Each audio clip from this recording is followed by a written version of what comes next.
Assalamualaikum warahmatullahi wabarakatuh. Perkenalkan, nama saya Ferry Kurniawan dengan NIM F061211034 dari Departemen Ilmu Sejarah Universitas Hasanuddin.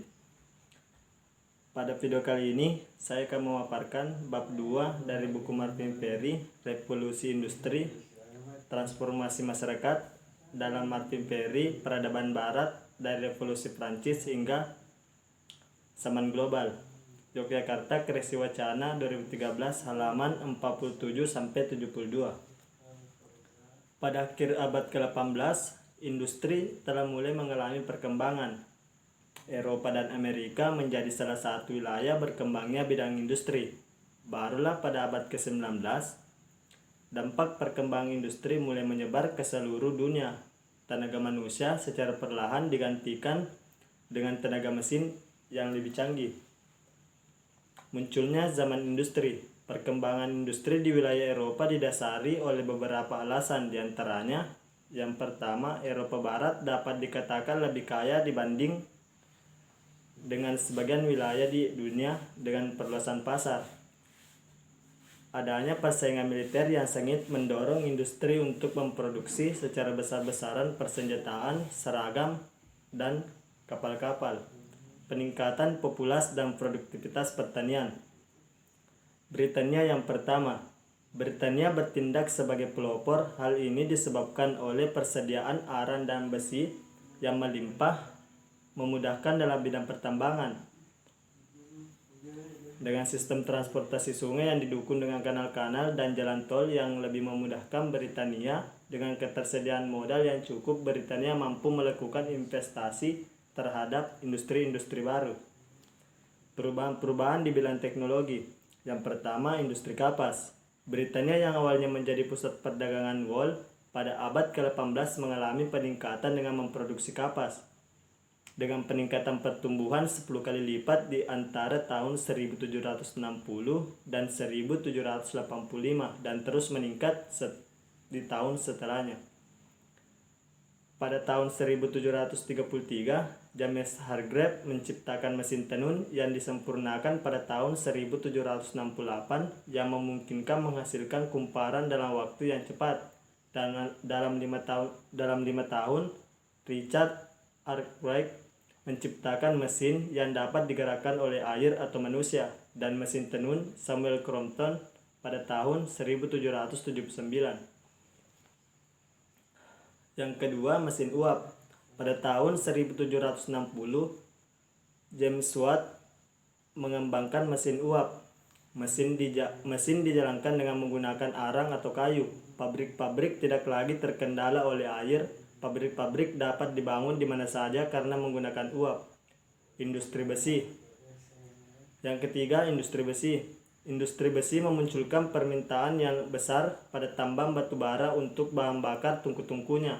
Dengan bantuan mesin uap yang memungkinkan para penambang untuk dapat memompa lebih dalam sehingga memudahkan aktivitas dalam pertambangan. Masyarakat berubah.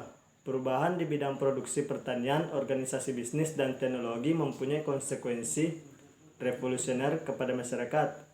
Orang-orang ditarik dari pedalaman memasuki kota dan cara hidup tradisional berubah.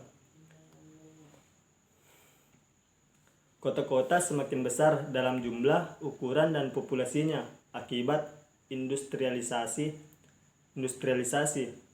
Yang kaya dan yang miskin sama-sama menderita di lingkungan yang penuh penyakit, kejahatan, dan kekasaran. Meskipun kaum miskin menanggung bagian terberat dari keburukan ini, di Britania kira-kira 26 setiap 100 anak mati sebelum berusia 5 tahun. Perubahan dalam struktur sosial. Perkembangan industri dan niaga menyebabkan perkembangan yang selaras dengan kaum borjuis, yaitu kelas menengah yang terdiri dari orang keturunan biasa. Borjuis paling kaya biasanya adalah para bankir, memiliki pabrik dan tambang, serta para saudagar kaya. Sejak abad ke-18, yaitu tepatnya pada saat industri dan perdagangan berkembang, kelas menengah semakin besar jumlahnya, yakni di Britania dan kemudian Eropa Barat. Menjelang berakhirnya abad ke-19, politisi borjuis memegang jabatan tertinggi di wilayah Eropa Barat dan juga berbagai kewenangan dengan kaum bangsawan.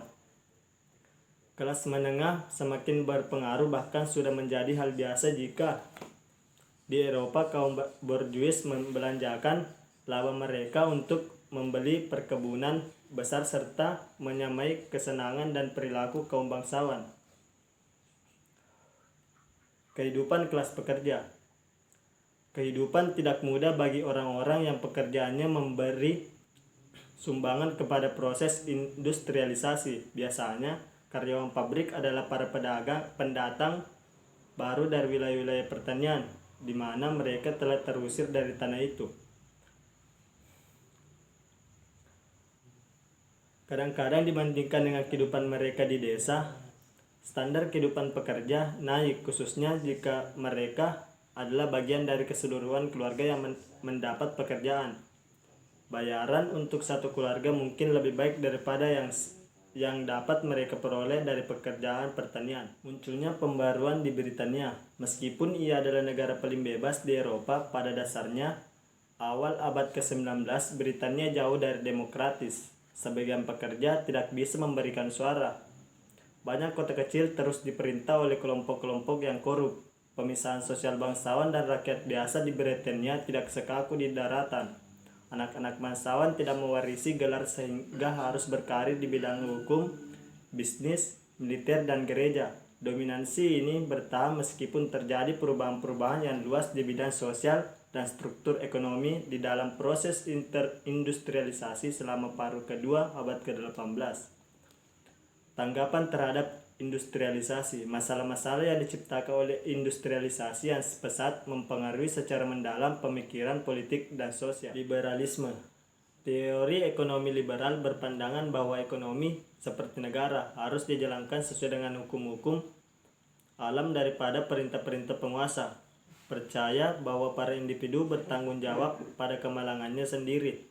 Kaum liberal sering tidak tergerak hatinya dengan penderitaan kaum miskin. Mereka mendapat kenyamanan dari Essay on the Principle of Population 1798 karya Thomas Malthus yang mendukung ekonomi laissez-faire. Malthus tampaknya menyediakan pembenaran ilmiah untuk melawan tindakan negara untuk membantu kaum miskin.